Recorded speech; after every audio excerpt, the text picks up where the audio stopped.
A versenyszám győztese lett Városi Dominika tündérrel 7,9-es stílusponttal. Gratulálunk neki, nagyon szép, folyamatosan együttemű pálya volt, jó távolságokkal. Gratulálunk. Második lett a versenyben Nagy Kinga. Jaggert lovagolt, a Szigetese 7,6-es stílusponttal. Neki is Mahai János úr adja át a kupát és tűzi fel a szalagot. Harmadik lett a versenyben Rádi Anna Nádi Rigóval 7,5-es stílusponttal. Gratulálunk neki is. Kár, hogy a másik loval nem sikerült ugyanolyan szépen.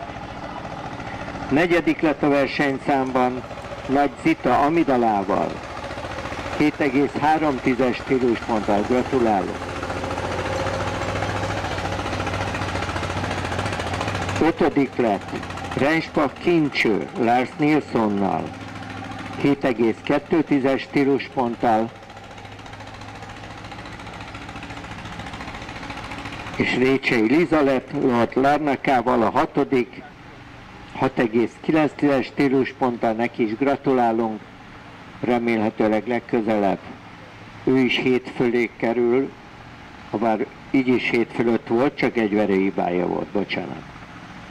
Gratulálunk a győztes és helyezett lovasoknak, sok sikert kívánunk a elkövetkezendő időre, és a Pest megyei döntőn biztos találkozunk velük. Jobb kézen egy tiszteletkört kérünk szépen, és 10 óra 20 perckor, ha elkészül minden és mindenki, akkor elkezdjük a V1C versenyszámot.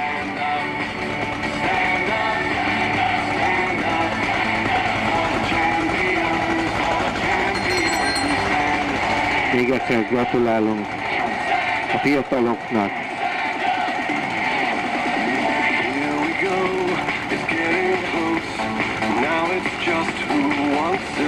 És 10 óra 20 perckor, ha tudjuk, elkezdjük a B1C versenyszámot.